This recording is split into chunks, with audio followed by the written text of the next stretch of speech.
ஒரு மாசத்துக்கு முன்னாடி ஆனந்த் சார் வீட்டுக்கு போயிட்டு 30 போர்டு கிட்ட சைன் ஆகிட்டு வந்தேன். அதுல ஒரு போர்டு எடுத்துட்டு சென்னை டு துபாய் போயிட்டு இந்த இருக்காங்களா இவங்க வீட்டுக்கு போயிட்டேன். அவங்க வீட்டுல இருந்தது என்னமோ 2 பேர் தான், சுத்தி இருக்கிறதெல்லாம் நம்ம பாய்ஸ் தான். நானும் போயிட்டு வழக்கம் போல போர்ட்லாம் அரேஞ்ச் பண்ணி வச்சுட்டு ஃபர்ஸ்ட் எடுத்தோடனே இவர் வந்தாரு. இவரோட விளாண்டா வந்தோடனே பயங்கரமா மிரட்டி விட்டாரு. அப்புறம் பார்த்து தான் விளாண்டு ஜெயிச்சேன். அதுக்கப்புறம் அவங்க அக்கா வந்தாங்க, அவங்களோட விளாண்டு ஜெயிச்சிட்டேன். சரி இப்ப என்ன பண்ணலாம் அப்படின்ட்டு சரி இவங்க தான் உட்காந்துருக்காங்களே ஒரு 4 பேர் அவங்களோட விளையாடுவோம் அப்படின்ட்டு வரிசையா அவங்களையும் கூப்பிட்டு விளையாண்டுட்டு இருந்தோம். வரிசையா எல்லாரும் கூட விளையாண்டு முடிஞ்சோட கடைசியா நம்ம துபாய் மாமா வராரு. அவரோட விளையாண்டுட்டு இருக்கும் போதே டக்குன்னு இந்த ஆளு என்ட்ரிய போட்டு இதெல்லாம் என்ன கேம் நாங்க விளையாடுவோம் பாருங்க ஒரு விளையாட்டு அப்படி பயங்கரமா பில்டப் போட்டாரு. அப்படி என்ன பெரிய கேம் அப்படின்ற அதுக்கு அவர் சொல்றாரு அது என்னன்னா நடுவுல ஒருத்தரை நிக்க வச்சுட்டு அவரு கண்ணை கட்டி விட்டுட்டு கையில ஒரு பெல்ட் கொடுத்துருவாங்களாம். அவன் கையில எவன் மாட்டுறானோ அவனுக்கு நல்லா இருக்கே அப்படின்னு நானும் முதல்ல போய் நின்று எனக்கு கண்ணை கட்டி விட்டுட்டு சுத்தி விட்டு கையில பெல்ட் கொடுத்துட்டாங்க. நானும் இதான் சான்ஸ் அப்படியே பார்த்துட்டே இருந்தேன்.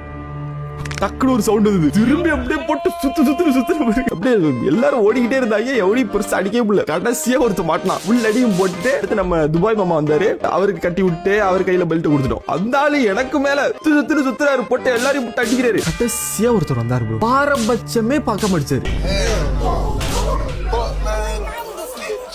நாங்க கூட ஓகே சரி ஏதோ வீடியோ எடுக்கிறோம் எல்லாம் நம்ம ஃப்ரெண்ட்ஸ் தானே அப்படி லைட்டா தட்டுறதோட விட்டுட்டோம். இந்த ஆளு புடிச்சு சுத்து முத்தலாரு பாருங்க.